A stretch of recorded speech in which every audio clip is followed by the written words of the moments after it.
Welcome to എംപ്ലിൻ്റ് media. വനിതാ ശാക്തീകരണം ജനാധിപത്യത്തിൻ്റെ ഒരു അവിഭാജ്യ ഘടകമാണ്.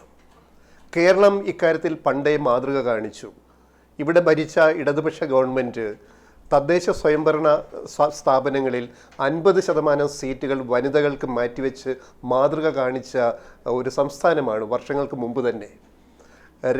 രാജീവ് ഗാന്ധി കേന്ദ്രത്തിൽ പ്രധാനമന്ത്രിയായിരിക്കുന്ന കാലത്ത് ലോക്കൽ ബോഡിയിൽ 33% സംവരണം സ്ത്രീകൾക്ക് ഏർപ്പെടുത്തി. അതിനേക്കാൾ വലിയ മാതൃകയാണ് കേരളം കാട്ടിക്കൊടുത്തത്. പക്ഷേ അതിനുശേഷം പിന്നെ നമ്മൾ കാണുന്നത് അസംബ്ലി ലോക്സഭ തിരഞ്ഞെടുപ്പുകളിൽ വേണ്ടത്ര പ്രാതിനിധ്യം നമ്മൾ സ്ത്രീകൾക്ക് വനിതകൾക്ക് കൊടുക്കുന്നുണ്ടോ? ഇവിടുത്തെ എല്ലാ രാഷ്ട്രീയ പാർട്ടികളും, CPM ആവട്ടെ, കോൺഗ്രസ് ആവട്ടെ, മറ്റു പാർട്ടികളാവട്ടെ, BJP ആവട്ടെ, എത്ര സ്ത്രീകളെ മത്സരിപ്പിക്കുന്നു നമ്മൾ? ഈ ചോദ്യം ഇപ്പം ചോദിക്കാൻ കാര്യം, അങ്ങോട്ട് നോക്കൂ, ബംഗാളും ഒഡീഷയും നോക്കൂ. ബംഗാളിൽ വളരെ ധീരമായ ഒരു പ്രഖ്യാപനമാണ് മമതാ ബാനർജി, ബംഗാൾ മുഖ്യമന്ത്രി, ഇന്ന് ചെയ്തത്. കാരണം 42 ലോക്സഭാ സീറ്റിൽ 41% സീറ്റുകൾ വനിതകൾക്ക് മാറ്റിവെക്കും എന്നാണ് മമതാ ബാനർജി പ്രഖ്യാപിച്ചത്.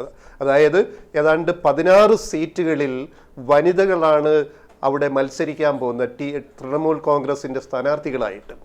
തൊട്ടിപ്പുറത്ത് 2 ദിവസം മുമ്പ് ഒഡീഷ മുഖ്യമന്ത്രി നവീൻ പട്നായിക് ഇതേപോലെ ഒരു ധീര പ്രഖ്യാപനം നടത്തി. അതായത് അദ്ദേഹം പറഞ്ഞിരിക്കുന്നത് 30% സീറ്റുകൾ, ഏതാണ്ട് 1/3 സീറ്റുകൾ വനിതകൾക്കായി ഒഡീഷയിൽ മാറ്റിവെക്കും എന്നാണ്. എന്ന് പറഞ്ഞാൽ ഏതാണ്ട് 21 സീറ്റുള്ള ഒഡീഷയിൽ 7 സീറ്റുകളിൽ വനിതകളെയാണ് സ്ഥാനാർത്ഥികളായിട്ട് നവീൻ പട്നായിക്കിൻ്റെ ബിജു ജനതാദൾ പാർട്ടി നിർത്താൻ പോകുന്നത്. അപ്പം മമതയും ഒഡീഷ മുഖ്യമന്ത്രി നവീൻ പട്നായിക്കും കാണിച്ച മാതൃക എന്തുകൊണ്ട് കേരളത്തിലെ ഒരു രാഷ്ട്രീയ പ്രസ്ഥാനവും കാണിക്കുന്നില്ല? എന്തുകൊണ്ട് സ്ത്രീകൾക്ക് നമ്മൾ പ്രാതിനിധ്യം കൊടുക്കുന്നില്ല?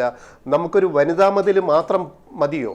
സ്ത്രീകൾ കേരളത്തിൽ നേടിയ പുരോഗതി, ജനാധിപത്യ ക്രമത്തിൽ നേടിയ പുരോഗതി മറന്നുകൊണ്ടല്ല നമ്മളിത് പറയുന്നത്.